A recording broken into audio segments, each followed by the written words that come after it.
Damas y caballeros, muy buenas tardes, todos tengan muy buenas tardes. Los saluda Mauricio Ríos García desde Bolivia, en una muy bonita tarde donde ya comienza a hacer un poco de calor. Es una satisfacción estar nuevamente presente en una nueva edición del Congreso Internacional de la Escuela Austriaca en el siglo XXI de la Fundación Internacional Bases. Quiero saludar a todos los organizadores del evento que se hace cada vez más grande e importante con cada edición, en especial a mi buen amigo Federico Fernández, quien, como ya decía, recientemente ha contraído nupcias, así que vaya hasta allá mi más sincera enhorabuena. Bien, para no extenderme mucho más, tengo el grato placer de ser moderador para este panel denominado Master Talks Austriacas, en el que participarán tres grandes economistas argentinos. La primera de estas intervenciones está a cargo de Iván Kachanowski. Iván es licenciado en Administración de Empresas, magíster en Economía Aplicada y actualmente desarrolla su doctorado en Economía en la UCA y se desempeña como economista en jefe en la Fundación Libertad y Progreso. Su ponencia lleva por título Argentina, tres casos de estudio referidos más a cuestiones de desigualdad o, en este caso, la movilidad social. Estimado Iván, encantado de saludarte. El tiempo es todo tuyo. Muchas gracias, Mauricio. Muchas gracias, Fede, por la invitación, como siempre. Y bueno, también felicitarte primero, también me sumo a las felicitaciones por las nupcias y agradecerte el homenaje a Juan Carlos, a mi padre, de vuelta. Como siempre, muy bueno. Así que bueno, no quería dejar la oportunidad para agradecerte de vuelta. Armé un poco de lío con el título, ¿no? Porque el título lo puse mal yo, ¿no? El título no es la desigualdad, es la movilidad social. Lo que pasa es que como después lo voy a aplicar a Argentina, nada, se me fue la sinapsis por unos segundos y mezclé un poquito. Pero la idea es hablar brevemente, en 2 o 3 minutos, porque acá en este congreso cada vez el tiempo es más tirano, de desigualdad y movilidad social, y después tratar de verlo a la luz de lo que está pasando en Argentina, ¿no? Digamos, en este congreso creo que no hace falta explicar que la pobreza y la desigualdad son conceptos distintos, que la desigualdad y la movilidad social también son conceptos distintos, y que por lo general se suele mezclar todo, ¿no? Entonces acá creo que todos tenemos claro que lo importante es reducir la pobreza. Creo que todos tenemos claro que un mayor nivel de desigualdad no necesariamente implica que estemos peor en términos económicos, probablemente, posiblemente, digo. Con lo cual no es ahí donde me quiero detener, digamos, ¿no? Digamos, hoy el debate se da mucho en la desigualdad y no necesariamente la desigualdad es estar en una peor situación. Y aparte que hay un debate enorme de cómo medir la desigualdad y nadie lo tiene muy claro tampoco, ¿no? Lo medimos en términos de ingresos, lo medimos en términos de acceso a bienes. A mí me gusta siempre poner un ejemplo que si lo medimos en términos de bienes que podemos acceder o servicios que podemos satisfacer, cada vez la desigualdad en verdad es menor, porque la diferencia entre Bill Gates y yo es que él por ahí vuela en un jet avión de aerolínea, pero los dos satisfacemos la misma necesidad de volar. Él podrá jugar al tenis en su mansión privada, yo alquilaré una cancha, pero los dos satisfacemos la misma necesidad, jugar al tenis. Es decir, bueno, siempre y cuando no haya pandemia, ¿no? Acá hay que contextualizar todo ya. Pero en términos normales, en términos de satisfacer necesidades, en verdad la desigualdad estaría bajando. Pero el hincapié que me gustaría hacer hoy es que ni siquiera es el tema más importante. Digamos. Lo importante es que haya movilidad social. Es decir, movilidad social quiere decir que la gente que está en la pobreza pueda salir de la pobreza. También tener en cuenta que la movilidad social es para arriba y para abajo. Es decir, la movilidad social implica que gente que es millonaria puede dejar de serlo también, ¿no? La movilidad social, ¿no? Una muestra muy grande de miles de personas, creo que casi 100.000, responden que en verdad el problema es la injusticia. Iván, discúlpame, tengo que interrumpirte un segundo. No están pasando tus diapositivas, tengo la impresión. No, porque todavía no empecé a pasarlas. Ah, ok. My El, bad. Sí, por favor. ahora me meto en Argentina y arrancamos. Como dije que armé lío con el título, sí, ahora armo lío también con la exposición. Estamos. Bueno, entonces estaba con esto de la injusticia. Y en definitiva, la perspectiva de injusticia empieza a estar cuando uno empieza a percibir que no tiene movilidad social, que no puede progresar, y ahí es donde empieza a buscar culpables. Y esto es 3 casos de estudios, porque lo que hicimos con la Fundación Libertad y Progreso es recorrer algunos barrios vulnerables, hablando con emprendedores y ver cuáles eran sus trabas, que nos cuenten por qué problemáticas estaban teniendo. Y la misma encuesta luego hicimos con emprendedores que no estaban en situación de vulnerabilidad, digamos. Mientras que a la izquierda tienen los que menor procedimientos necesitan.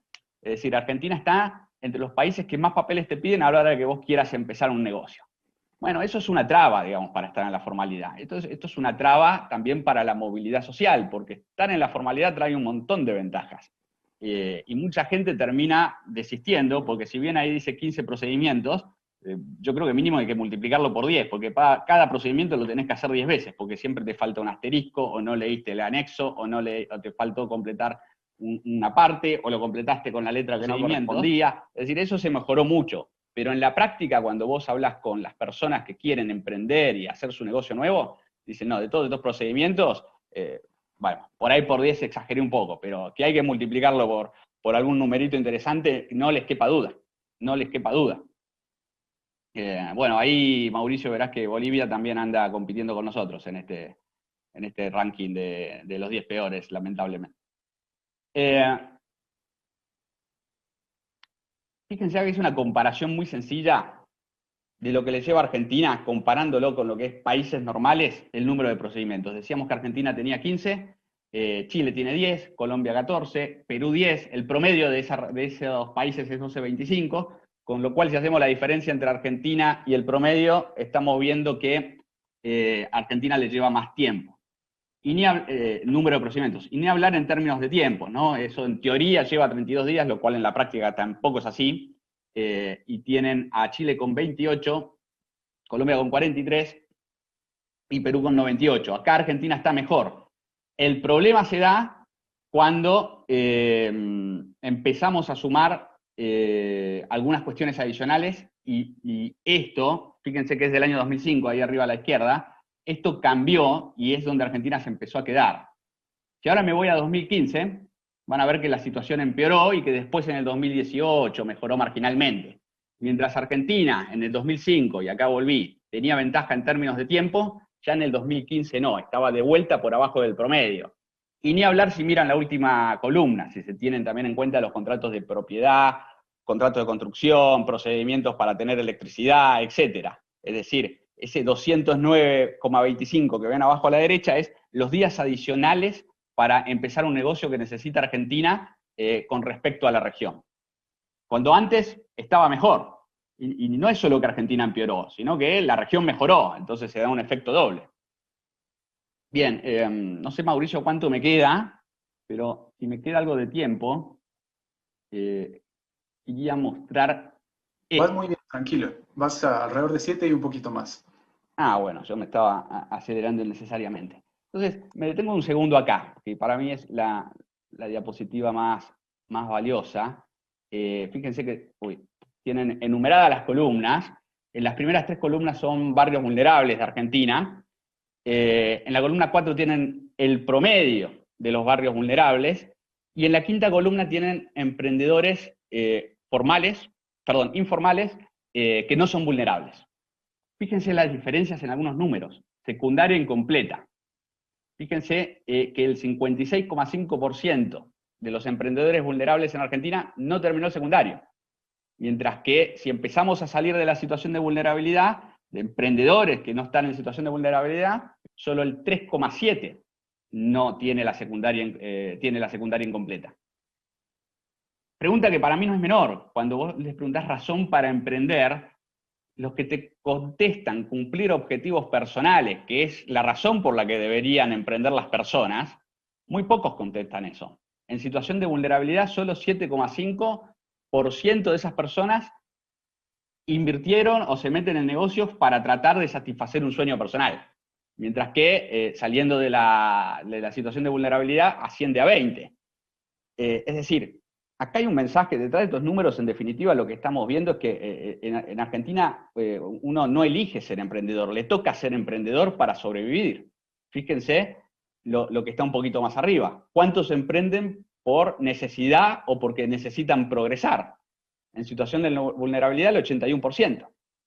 En situación de no vulnerabilidad, el 63%. Que incluso que cuando no estás en situación de vulnerabilidad, vos terminás emprendiendo porque tenés que sobrevivir, no por cumplir un sueño personal, y eso es tremendo en definitiva. Y bueno, en el medio quedó algunas cuestiones de porque vieron alguna oportunidad en el mercado. Principales obstáculos. Fíjense la coincidencia. ¿Cuál es el principal obstáculo que ven tanto vulnerables como no vulnerables? Más o menos el 25% en los dos casos, en el caso de los vulnerables un poco más, contestaron que la situación económica es el principal obstáculo para emprender en Argentina. Lo cual es, sí, un cuarto de todas las respuestas que dimos. Acá pusimos las más importantes. Fíjense otra cuestión interesante, que es la de las tareas domésticas, es decir, que personas que están en situación de vulnerabilidad tienen que atender muchísimas tareas domésticas que les imposibilita, en algunos casos, estudiar y emprender.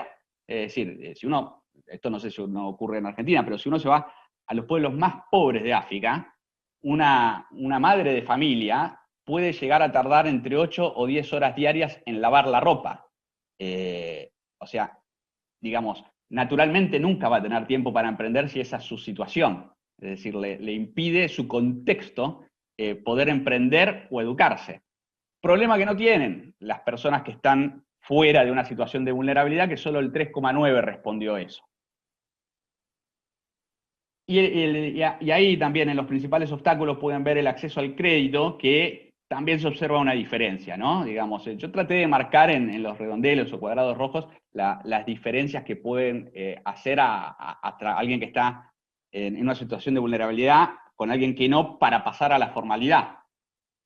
Y acá vemos también una forma distinta de pensar, es decir, aquellos que no están en situación de vulnerabilidad, un 16,5 dijo, mirá, un obstáculo importante es que no tengo acceso al crédito, mientras que alguien que está en situación de vulnerabilidad, solo el 8. ¿Qué nos dice esto también? Que las personas, los emprendedores que están en situación de vulnerabilidad, casi no tienen noción de que existe el crédito, ni lo piensan, es como si no existiera. Muy pocos son los que están diciendo acá hay un obstáculo. ¿Y por qué? Porque dentro de los asentamientos vulnerables a veces no hay dirección, no hay propiedad privada, no pueden registrar una propiedad, entonces no pueden tener una cuenta bancaria, entonces no pueden sacar un crédito. Entonces fíjense lo importante también de que se pueda de alguna manera generar un derecho de propiedad de una tierra, digamos, de poder decir, bueno, acá vivo yo. Dentro de los barrios vulnerables hay calles que no tienen nombre o numeración, lo mínimo que te piden en cualquier banco. Entonces, para la inclusión financiera y poder tener crédito y que las personas, esto deje de ser una traba, hay que cambiar eso también, ¿no? De, bueno, ahí está toda la biografía de Hernando de Soto, que es sumamente interesante. Bueno, y por ahí para cerrar, ¿cuánto me queda, Mauri? Poquito, ¿no? ¿Ya? Un par de minutos, exactamente. Bueno, dos comentarios entonces para cerrar. Fíjense que otra cosa interesante es lo que sigue abajo, ¿no? El interés por pasar a la formalidad. Lo peor de todo es que estas personas, en su gran mayoría, tienen interés para pasar a la formalidad. Y lo que estamos viendo es que hay obstáculos, ¿no? Que es lo que no ocurre en países desarrollados, que es lo que no ocurre, por ejemplo, en Estados Unidos. Uno puede ver en Estados Unidos, y acá está la importancia de la movilidad social, y no sé, supónganse, voy a inventar el número porque no lo recuerdo, pero supónganse que la pobreza en Estados Unidos es 8%, y uno la mira un año, y la mira otro, y la mira otro, y sigue viendo 8%, y uno, una conclusión rápida que podría decir es, bueno, no baja la pobreza. Pero ¿son las mismas personas los que están dentro del 8%? Y lo más probable es que la respuesta sea no, porque una persona, por ejemplo, llega a Estados Unidos, muchos inmigrantes que llegan a Estados Unidos, por ahí al principio están en situación de pobreza, pero como es un país que te da oportunidades y que vos podés prosperar, al cabo de unos años salís de la pobreza. Entonces, en definitiva, Estados Unidos es una máquina de sacar a gente de la pobreza, y por más que leamos 8% o el número que sea, es un porcentaje de pobreza que tiene movilidad social, que va sacando a la gente de ahí, y te da un fenómeno de, digamos, de, entre comillas, los nuevos pobres, pero esos el día de mañana dejan de serlo. Entonces es un flujo que va mejorando la movilidad social. Acá lo que tenemos en Argentina es que, bueno, ahora con todo este lío la pobreza va a llegar más o menos al 50%, que se vuelve estructural. digamos, hoy la pobreza estructural en Argentina es del 30%. Después de esta crisis probablemente quede entre 35 y 40. Y es un 35-40 que no tiene movilidad social, que no tiene esa visión de que puede llegar a progresar. Y entonces ahí la desigualdad puede ser un debate mucho más caliente de lo que es en un país donde sí tenés movilidad social y podés progresar. Bueno, y por último en el cuadro tienen claramente aquellos que están en situación de vulnerabilidad se capacitan mucho menos de aquellos que no están en situación de vulnerabilidad. O sea, el 62% de los emprendedores en situación de vulnerabilidad no recibe capacitación para mejorar su negocio, y en el caso de emprendedores que no están en situación de vulnerabilidad, solo el 23%. Y cierro con un último comentario, si me queda tiempo. Me gusta siempre citar este gráfico que publica el Instituto Acton, el Acton Institute, donde a la izquierda tenemos un gráfico que nos muestra cantidad de empresas, micro, medianas y largas, y en el eje vertical la cantidad de empresas, y lo que vemos es que hay muchas microempresas, muchas medianas y pocas grandes. Y lo que vemos en los países que son en desarrollo o que están estancados es que hay muchas microempresas, pocas medianas y algunas grandes. Y esto es lo que se lo llama el medio faltante. Casualmente son las empresas medias las que generan la mayor cantidad de riqueza. Es decir, el problema que tiene Argentina es que todos estos emprendedores vulnerables son micro y no pueden dar el salto a ser mediana empresa. Si se rompiera esa barrera, Argentina podría generar mucha mayor riqueza. Bueno, me quedaron algunas cuestiones, pero cierro acá para no excederme en el tiempo. Quiero ser respetuoso de eso para no poner a Federico nervioso. Fantástico, estimado Iván, no, en el clavo. Más bien incluso nos queda tiempo para un par de minutos para cubrir la siguiente pregunta que tenemos para ti. La siguiente, cuando logra el tamaño apropiado, la informalidad no se vuelve ese plus para sobrevivir y mejorar, es decir, no es probablemente una buena interpretación la informalidad para poder emprender, no es algo bueno la informalidad para emprender tal vez.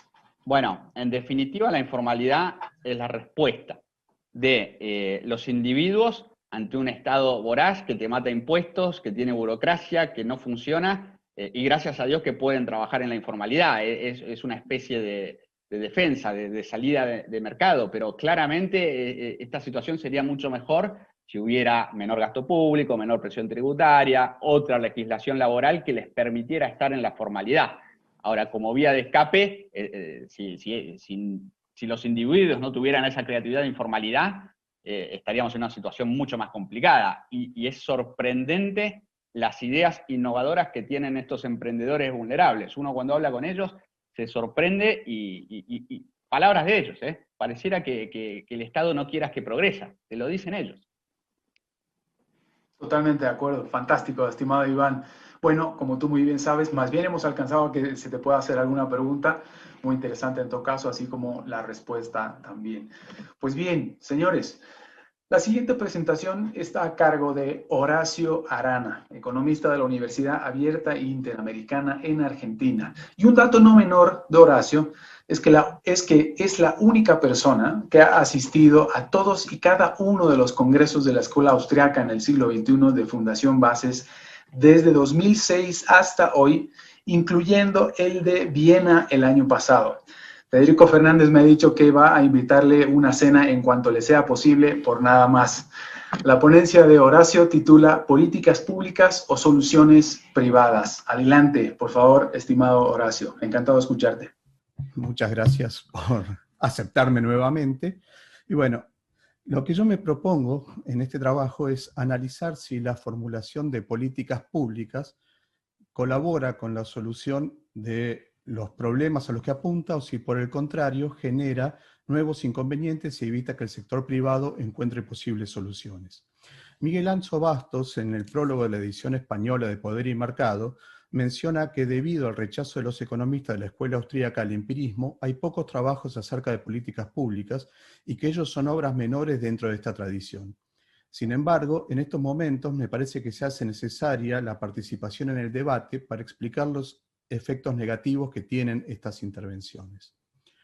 En las últimas décadas, La participación de los gobiernos en las decisiones es cada vez mayor y además el proceso se ve reforzado por la generación de agendas internacionales que, más allá de nunca cumplir con los objetivos que se proponen, son sistemáticamente reforzadas con nuevos proyectos. Así es como, partiendo de las relativamente modestas agendas para el desarrollo y el fin de la pobreza en mediados del siglo pasado, llegamos al inicio del nuevo siglo con los Objetivos de Desarrollo del Milenio, los cuales, pese a no haber sido logrados, fueron ampliados en la Agenda 2030 con los Objetivos de Desarrollo Sostenible.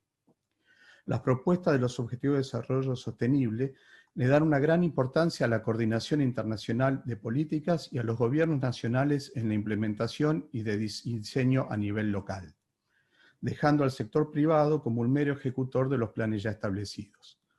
La Red para el Pacto Global, formada por empresas e instituciones de los distintos países, no constituye un ámbito de discusión de propuestas, sino de informes de cumplimiento de metas por parte del sector privado. La definición de bien público, que poco a poco se va ampliando para abarcar cada vez más sectores y actividades, muchos de ellos anteriormente clasificados como bienes preferentes, le va dando cada vez más cabida a la intervención del gobierno en asuntos que por definición son privados. Dos casos que sirven en donde cada vez más se espera que intervenga el gobierno para garantizar su provisión. Como resultado, vemos que pese a que el avance tecnológico genera menores precios en todas las áreas de la economía, justamente en salud y educación garantizados por el gobierno ocurre lo contrario. Esto trae como consecuencia que es cada vez más complicado acceder a ellos por parte de las personas de menos recursos y sirve como excusa para una mayor intervención.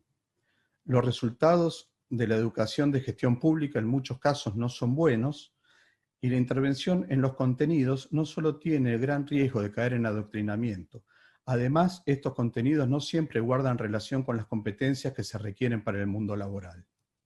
Otro motivo que suele darse para la intervención estatal en la educación es la acreditación de los títulos, pero próximamente la posibilidad de emitir certificados de estudios que estén validados por blockchain va a ser innecesarias las validaciones de estudios por parte de los gobiernos. Ahora, la pregunta es, ¿cómo llegamos a esta situación? El camino fue bastante largo. Podríamos decir que comienza en 1848 con la publicación del Manifiesto Comunista, donde Marx y Engels reconocen que nadie hizo tanto por mejorar la situación de los proletarios como el capitalismo, pero como lo consideran una etapa a superar, proponen 10 puntos que de una u otra forma subyacen a todas las políticas intervencionistas propuestas a partir de ese momento. Al finalizar la Primera Guerra Mundial, la Sociedad de Naciones proponía que se ejerciera una tutela de los pueblos que aún no son capaces de mantenerse por sí mismos. Y en abril de 1929 se fundó la Organización Internacional del Trabajo, que intenta expandir los derechos de los trabajadores y evitar las revoluciones obreras. Luego de la Segunda Guerra Mundial se forman la Organización de Naciones Unidas, el Grupo Banco Mundial, el Fondo Monetario Internacional y el GATT, actual Organización Mundial de Comercio. Con el tiempo fueron surgiendo otros organismos nacionales, regionales y multilaterales cuyas tareas se superponen.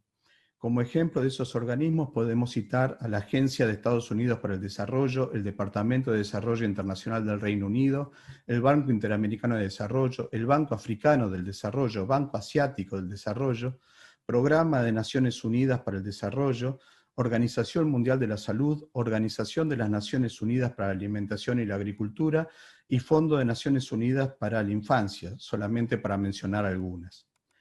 En 1949, Harry Truman, en su discurso inaugural de presidencia, propone un programa de 4 puntos.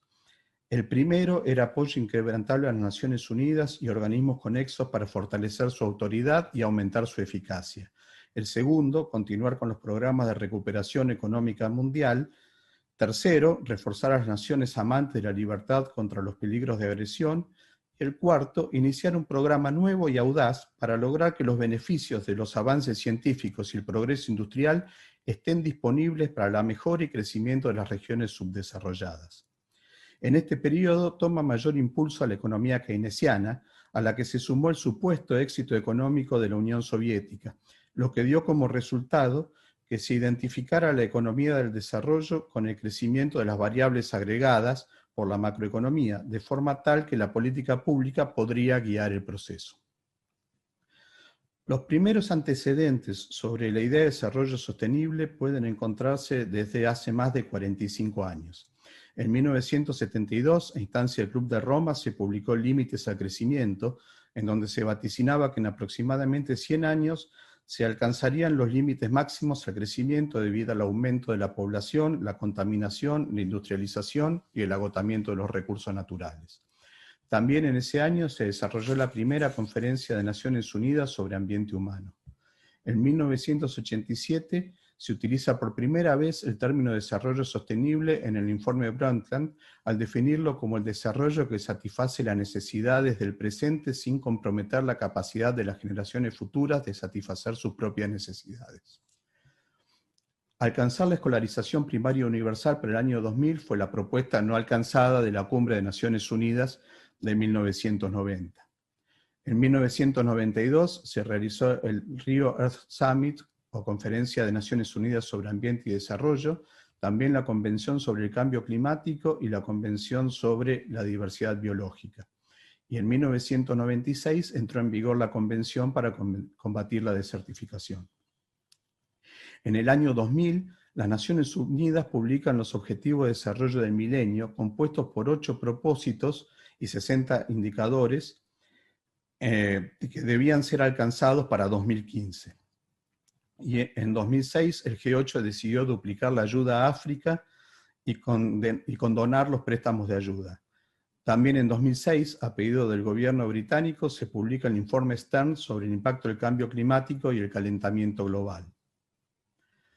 Al cumplirse los 20 años del Rio Earth Summit en 2012, se realiza la Conferencia de Naciones Unidas sobre el Desarrollo Sostenible y en 2015 finalmente se logran los acuerdos Transformar Nuestro Mundo, Agenda 2030 para el Desarrollo Sostenible y el Acuerdo de París, Convención Marco sobre el Cambio Climático, junto con la Agenda de Addis Abeba sobre la financiación del desarrollo.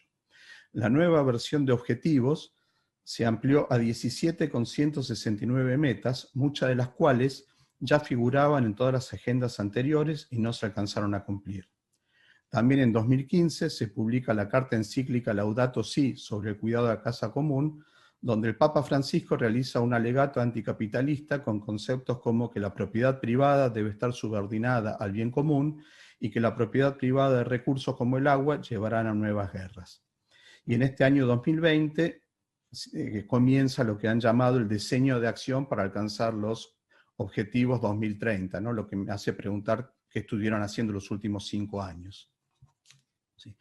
Como resultados de esto, según el informe anual de seguimiento de Naciones Unidas, publicado en mayo de este año, es decir, previo a la pandemia, es el informe, o por lo menos los datos son previos a la pandemia, la ONU reconoce que no se estaría logrando cumplir con los objetivos propuestos para 2030. Reconoce algunos avances como una mayor cantidad de niños en la escuela, menos incidencia de enfermedades transmisibles, mejor acceso al agua potable y más mujeres en funciones directivas. Y entre los aspectos negativos menciona que hay más personas con inseguridad alimentaria, deterioro del medio ambiente natural y niveles altos de desigualdad. Identifica problemas serios para la obtención de datos. Menos de la mitad de los países tiene datos comparables para los objetivos 5 de igualdad de género, 12 producción y consumo sostenible y 13 acción por el clima. También hay retrasos significativos en información con datos que en muchos casos corresponden al año 2016. Mencionan que hay 3.000 millones de personas que no cuentan con instalaciones básicas para lavarse las manos en el hogar y que hay 789 millones sin electricidad. Además, la población urbana en barrios marginales aumentó un 24% en 2018. Hablan de desaceleración del crecimiento económico global y caída del crecimiento en la industria por aranceles y tensiones comerciales. Además, por supuesto, es lógico suponer que cuando publiquen los resultados correspondientes a este año, se noten retrocesos significativos causados por la pandemia y agravados en muchos casos por las decisiones de los gobiernos y las recomendaciones de la Organización Mundial de la Salud. Pero no solamente los informes de Naciones Unidas muestran la falta de resultados en las políticas públicas. Por ejemplo, Nima Sanandaji sostiene que el éxito de los países nórdicos es causado por una cuestión cultural originada en las dificultades históricas de los agricultores para producir en un clima tan duro. Dice también que la riqueza se acumuló en un momento previo al estado de bienestar y que ésta en realidad colabora para mantener a los inmigrantes dentro de la trampa de la pobreza. En este sentido, muestra que la incorporación de los inmigrantes a la sociedad es mayor en Estados Unidos que en Europa, donde en general se recluyen en guetos y no logran avanzar. Ibrahim McDonald, en un artículo reciente del Instituto Mises, menciona que la reducción de la pobreza en Estados Unidos se estancó desde la década de 1960 debido a 3 barreras que impiden salir de la pobreza. La primera es que se dieron mayores subsidios a las familias monoparentales, lo que llevó a una mayor cantidad de hogares con un solo padre. La segunda, la falta de trabajos de tiempo completo causada por las regulaciones. Y la tercera, el alto costo de vida, también debido a regulaciones que encarecen los bienes y servicios básicos y el alquiler. Ahora, ¿qué tenemos en cuanto a posibles soluciones privadas? Como inicio de esta sección, me parece importante recordar que la praxeología trata de la acción del hombre como individuo. La acción es obra de seres individuales y por lo tanto las acciones que habitualmente se atribuyen a colectivos tales como la sociedad son en realidad obra de algunos de sus miembros. La sociedad, según Mises, implica cooperación con el objeto de alcanzar fines personales, lo que se logra a partir de la división del trabajo. De acuerdo con las teorías colectivistas, es necesario dominar el impulso egoísta de los individuos para proteger a la sociedad, sin tener en cuenta que la división del trabajo y por consiguiente la cooperación entre las personas surgen del deseo de mejorar las condiciones de cada uno y solamente el liberalismo propone alcanzar los propios fines a través de la cooperación voluntaria y pacífica. La división del trabajo es posible a partir de la desigual capacidad de los hombres y de la desigual distribución de los recursos naturales. La propia división del trabajo colabora para aumentar esa desigualdad. Es la división total del trabajo lo que posibilita la solución pacífica de los conflictos, ya que el hombre, ante la imposibilidad de satisfacer todos sus deseos, renuncia a los que consideran menos urgentes, lo que constituye la base de la acción racional. 2 minutitos, estimado Horacio. Correcto. Es por medio de la razón que el individuo es capaz de advertir que la cooperación social y la división del trabajo son la forma de lograr mejor cuidado de su bienestar personal. Como conclusiones, podemos decir que a pesar de las advertencias y la gran cantidad de bibliografía en contra, los organismos multilaterales continúan ofreciendo soluciones ficticias basadas en las mismas recetas que ya fracasaron. Proponen políticas económicas intervencionistas como paquetes de estímulo, salarios mínimos y redistribución, desoyendo otras voces. Resulta paradójico que por una parte se critique el consumismo y al mismo tiempo se recomienden medidas que incentivan el consumo presente en detrimento del ahorro imprescindible para lograr el consumo y producción responsable que los mismos organismos pregonan. La conclusión es clara: para lograr un mayor desarrollo, combatir la pobreza, lograr la igualdad ante la ley y combatir el desempleo, es necesario abrirse al comercio, lograr marcos institucionales sólidos, respeto del orden legal y sobre todo respeto de los derechos de propiedad que permitan la iniciativa privada y la búsqueda de soluciones por parte de los mismos actores. Muchas gracias. Muchas gracias, estimado Horacio, clavado con el tiempo, incluso nos han quedado un par de segundos. Sí, Hay 38. Hay una pregunta del público y es la siguiente. Para terminar con el sistema de adoctrinamiento, ¿sería una solución para el sector público el sistema de vouchers? Podría mejorarlo un poco en el sentido de que por lo menos habría libertad de elección en cuanto a las instituciones a las cuales cada uno podría mandar a sus hijos, pero en la medida que los contenidos sigan estando regulados desde el gobierno, difícilmente podamos evitar esa situación. El trabajo que nos queda hacer a los padres es combatir el adoctrinamiento en nuestros hogares. Opción 1. Opción 2, gastar lo menos posible y poner la plata en cursos afuera del colegio. Total, el título secundario va a ser el mismo, ¿no? Pero podría ser un principio de corrección de los problemas. Mira, tenemos espacio para una pregunta más. He visto que has mencionado una sopa de letras en materia de regulación internacional, burocracia internacional. Ante lo que estamos viendo con el asunto de la pandemia y demás, ¿tú eres optimista o vamos a ver así un poco más adelante todavía mayor, una sopa de letras todavía más grande? Y yo creo que va a haber una mayor intervención, que va a ser muy difícil que logremos convencer que las soluciones están desde el sector privado, ¿no? Parte de la idea de que algo hay que hacer, ¿no? Aquella frase de Bob Geldorf con Live Aid, no sabemos qué, algo hay que hacer, no importa si funciona o no, lo que nos importa es mantenernos activos y supongo que se van a seguir desperdiciando recursos. El año pasado fueron algo así como 147.000 millones de dólares nada más que en ayuda oficial al desarrollo y los resultados no son buenos, ¿no? De hecho, hay algunos estudios que muestran una correlación negativa entre ayuda oficial y salida de la pobreza. Yo estoy de acuerdo contigo. Ojalá no estuviéramos, ojalá estuviéramos equivocados a ambos. Tenemos una tercera pregunta. Si reducimos las regulaciones a las microempresas, como laboral, tributario, por ejemplo, y teniendo en cuenta el nivel de estudio de los microempresarios, ¿qué políticas impulsar para incrementar la productividad? Me parece que la primera política a impulsar es dejar de impulsar políticas. Sí, creo que sobre todo, y aunque a veces no se ve la relación, yo creo que muchos de los problemas son que la intervención, por ejemplo, en el sector monetario hace que se pierda la posibilidad de generar mercados de capitales que estén disponibles para distintos tipos de emprendedores, ¿no? De hecho, los microcréditos han mostrado ser una solución relativa.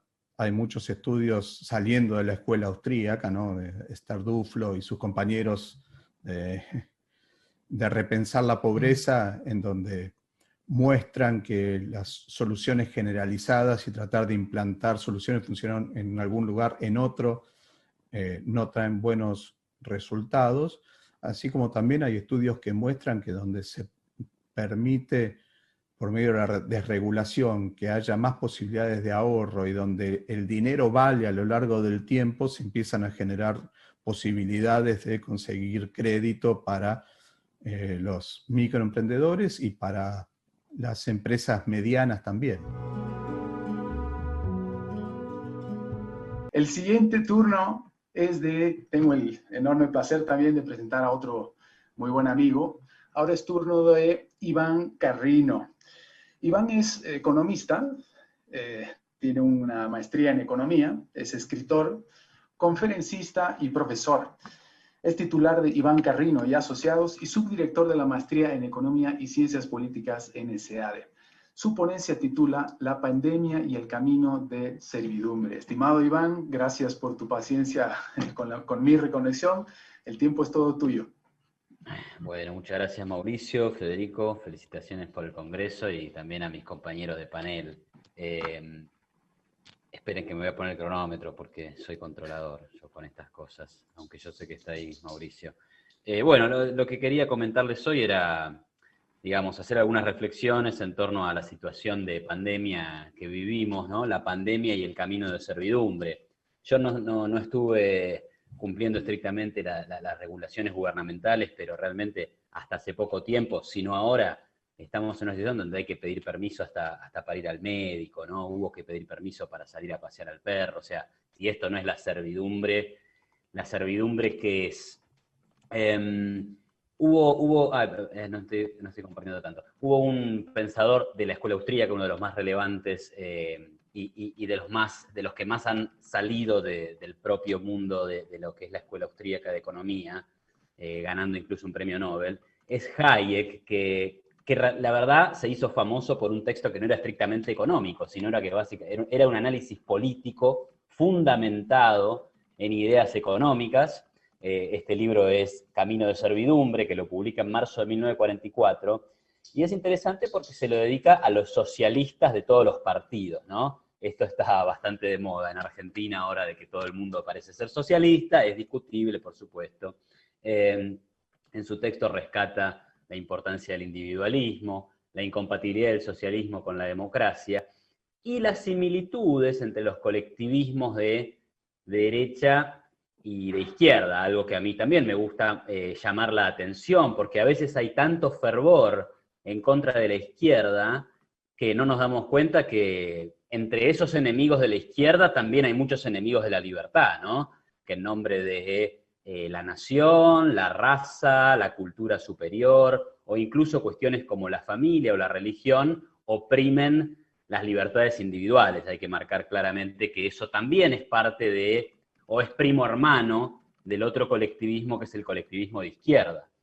Ahora, lo interesante o lo que me gustaría plantearles hoy es cómo Hayek, de alguna manera, anticipaba que esta situación en la que estamos los argentinos, no exclusivamente los argentinos, los españoles, es decir, la población del mundo, anticipaba esta situación, este camino de servidumbre, esta deriva autoritaria y este problema para las libertades individuales. ¿Con qué tiene que ver? Con lo que está pasando con el coronavirus, ¿no?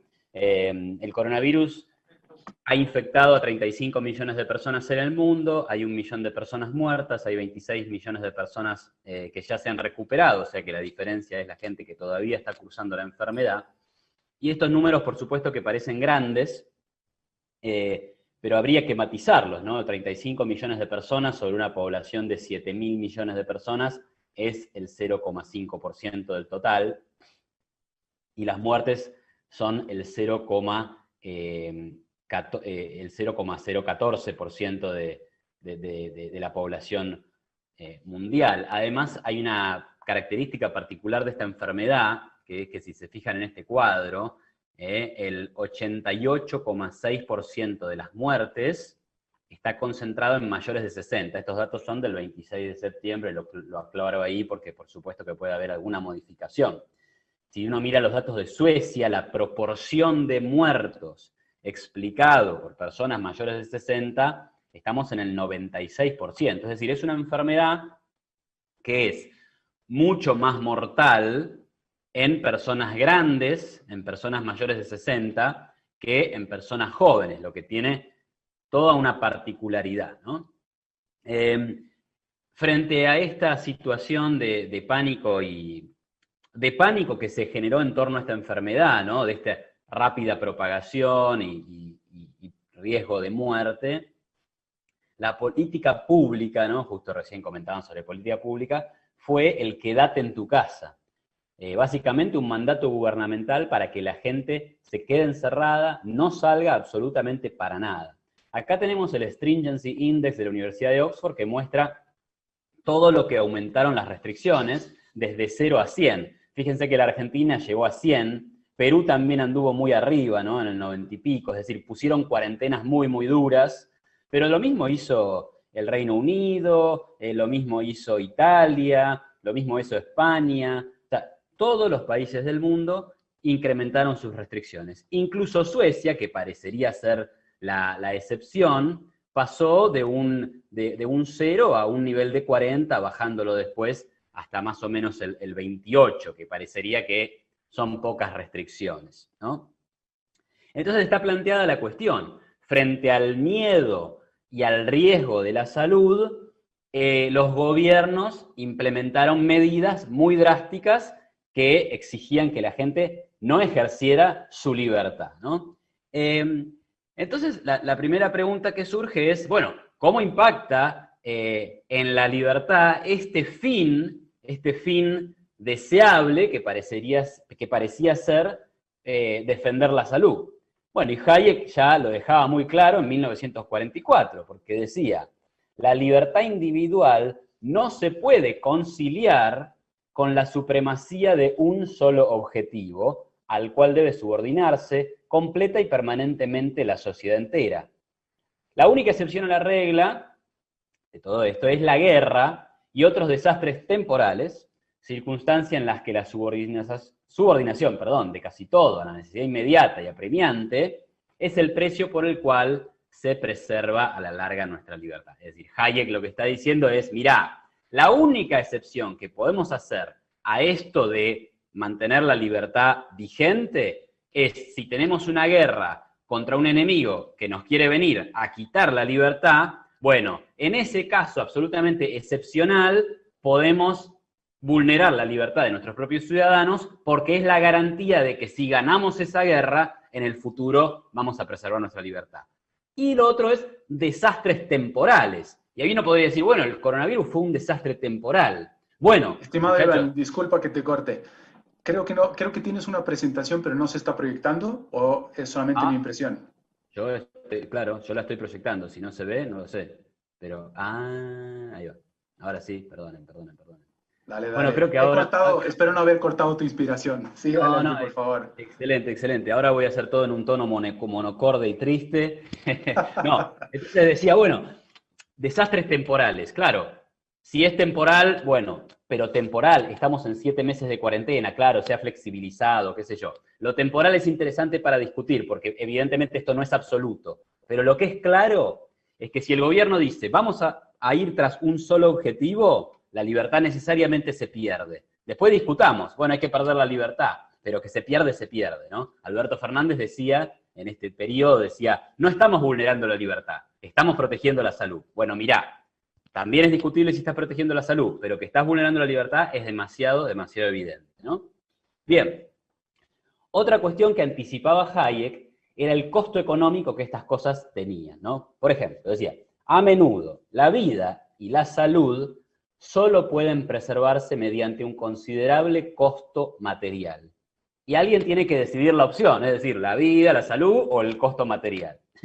Y dice, para tomar solo un ejemplo, podríamos reducir a 0 las muertes por accidentes de automóviles si estuviéramos dispuestos, de no haber otra manera, a soportar el costo de suprimir los automóviles, y lo mismo es cierto para otros miles de casos en los que constantemente arriesgamos vida y salud. Bueno, un dato interesante. Al año, o por lo menos datos del 2016, en el 2016 murieron 1,35 millones de personas en accidentes de autos. De COVID hasta el momento tenemos 1 millón de muertos. Supongamos que sean a fin de año o a lo largo de un periodo de un año, 1,3, 1,4. Bueno, estamos en la misma cantidad de víctimas fatales. Entonces, claro que a uno diría, sería deseable que no hubiera una pandemia, sería deseable que no hubiera accidentes de tránsito. El tema es si cuando la política pública busca evitar que eso ocurra, detiene directamente la actividad. Es decir, la cuarentena es el equivalente a decir, muchachos, no usen el auto para que no haya accidentes. No, a lo sumo, no sé, por lo menos desde el rol del gobierno, si es que hay uno, bueno, haga mejores rutas o concesiónelas para que las rutas sean más seguras y a nadie le pase nada. Y en el caso de la salud, bueno, vamos, ya me anticipo un poco al final. Si tenés salud pública, mejorá tu sistema de salud pública porque sabés que se va a venir un problema, va a venir mayor demanda de casos, mayores enfermos y demás. Pero hay que hacer un análisis de costo-beneficio. Y es evidente que el costo acá ha sido muy grave, ¿no? Por ejemplo, acá tengo un gráfico donde se ve la caída de la actividad económica en Argentina, que es la línea gris, en Perú, que es la línea roja, ¿no? Y acá hay una relación entre el grado de la cuarentena y la caída económica. O sea, Perú tuvo también una cuarentena muy dura como la Argentina, una caída muy fuerte, Argentina también una caída muy fuerte, con cuarentena muy dura. Lo curioso y lo interesante del caso, es que esto ni siquiera pudo evitar los costos sanitarios. Perú es el país número 1 en muertes por millón producto del COVID. Y en Argentina la cuestión está absolutamente desmadrada, en términos de casos y en términos de víctimas fatales del COVID. Entonces, era evidente que esto tenía unos costos fenomenales, ya lo anticipó Hayek, ya lo habíamos dicho todos los economistas, casi hasta el más pro cuarentena, sostenía que esto igual iba a tener costos. Bueno, ahí están los costos, ¿no? Hay 4 millones de personas que hoy no tienen empleo y el año pasado tenían empleo en Argentina. Entonces, esos costos también valen. Y ahí queda claro otra cuestión, que el dilema nunca fue salud o economía, sino fue, vamos a intentar salvar la salud de algunas personas, porque recuerden que acá hay un montón de personas no sintomáticas, es decir, que su salud no se ve vulnerada en absoluto, incluso cuando tenga el virus. Entonces, vamos a intentar salvar la vida de algunas personas destruyendo la vida de otros. Y yo pongo este ejemplo. ¿Es justo y es moral que porque yo quiera curar a mi padre de cáncer para pagar el tratamiento le robe el negocio a mi vecino? No. Bueno, pero eso fue lo que hizo el gobierno. Otra más de Hayek absolutamente interesante y muy aplicable a este caso es la relación con la pérdida hasta de la propia democracia, ¿no? Decía, la incapacidad de las asambleas democráticas para llevar a término lo que parece ser un claro mandato del pueblo causará inevitablemente insatisfacción en cuanto a las instituciones democráticas mismas. Los parlamentos comienzan a ser mirados como ineficaces tertulias y crece el convencimiento de que la dirección tiene que quedar afuera de la política, colocarse en manos de expertos. Bueno, eso es exactamente lo que pasó en Argentina. Bueno, no estoy mostrando la presentación, ¿no? O sea, no sé. Bueno, en fin. Eso fue lo que pasó en Argentina y en otras partes del mundo, en donde lo que predominó fue una especie de comité de expertos. Ahí está, ahí me veo. Nunca compartí una presentación, me parece, ¿verdad? Después voy a mandar el link. Así que, perdón. Entonces, nunca se sesionó en el Congreso sobre si tenía que haber o no tenía que haber una cuarentena. Nunca se sesionó en el Congreso. Las decisiones las tomaron los gobernadores, el presidente y el jefe de gabinete, asesorado por un comité de epidemiólogos. O sea, la democracia también se sacrificó frente al altar de lo sanitario. Y ahí agrego una última cuestión y lo dejo acá, la cuestión de las encuestas.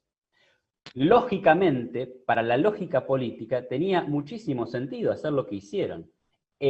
Allá por marzo, la primera preocupación medida por las encuestas era el miedo a la enfermedad. Hoy la preocupación respecto de la enfermedad está sexta en las posiciones, en el ranking de posiciones de preocupaciones de la sociedad argentina. Entonces, ahora los políticos dicen, bueno, vamos a flexibilizar un poco. Bueno, ¿cuál es la conclusión de todo esto? La pandemia es un caso que muestra que las sociedades son propensas, cuando son víctimas del miedo, a caer en el camino de servidumbre. Y una vez que caes en el camino de servidumbre, no solo vas a perder la libertad, que es, por supuesto, un componente integral, íntimo e importantísimo de la dignidad humana, sino que además eso va a generar desastrosas consecuencias económicas. Y es muy bueno recordar a Hayek en este sentido, porque él fue quien avanzó muy bien en todos estos puntos que hoy cobran nueva relevancia, ¿no? Así que bueno, muchas gracias por escuchar. Lamento no haber podido compartir la presentación. Después la envío. Estimado Iván, encantado, genial. No, mira, justamente porque has sido tan estricto y cumplido con el tema del tiempo, te propongo que hagamos lo siguiente, que utilicemos este espacio de 5 minutos que se suele dedicar a las preguntas para que, en caso de que tú quieras, puedas mostrar una o dos diapositivas que tú crees que sean las más relevantes que tenías. ¿Sí? ¿Te parece? A ver si puedo. Dale, a ver, compartir. No sé, ahí estoy compartiendo, me parece que no. No todavía. No, a ver. Mira, también podemos hacer lo siguiente, entre lo que preparas, podemos usar también el tiempo para la siguiente pregunta. ¿Por qué crees que en Argentina la sociedad permitió el delirio de dejar a políticos cercenar tanto nuestras libertades individuales hasta el punto de cerrar pueblo? Bueno, buena pregunta. Mira, ahí mandé al chat la presentación. Yo no estoy pudiendo presentarla. ¿Por qué creo? No, yo creo que la explicación no es tan alocada. Viste, acá después hay algunos que dicen, pero qué mansos somos los argentinos, qué falta de fuerza. A ver, cuando una persona está con miedo, necesita que se le garantice la máxima seguridad, necesita sentirse seguro. Y es absolutamente comprensible que un cúmulo de personas miren hacia arriba y busquen esa seguridad o esa sensación de seguridad, porque es una falsa sensación de seguridad, en el gobierno. Ahora, claro, después, ¿qué pasa? Uno empieza a ver los costos de ese encierro y lo exagerado de las decisiones, y empieza a sentir otros miedos, ¿no? Che, me voy a quedar sin trabajo, si sé que de personas me voy a sentir más inseguro en términos de la delincuencia. Bueno, entonces ahí empieza a cambiar la preferencia generalizada de la gente, pero es por eso que se permitió en un principio. Y ahora se permite, pero hay mucho más incumplimiento. Entonces ahí ves como una preferencia revelada de que en realidad no hay un deseo de que se impongan estas medidas, sino que hay un deseo de libertad. Ok, fantástico. Mira, podemos hacer lo siguiente. Bueno, lamentablemente hemos llegado al punto. A veces nos quedamos sin tiempo. Yo digo, ahí les pasé el link, está disponible para cualquiera que quiera ver la presentación. O sea, es un link y es un documento absolutamente compartible y que todo el mundo puede ver.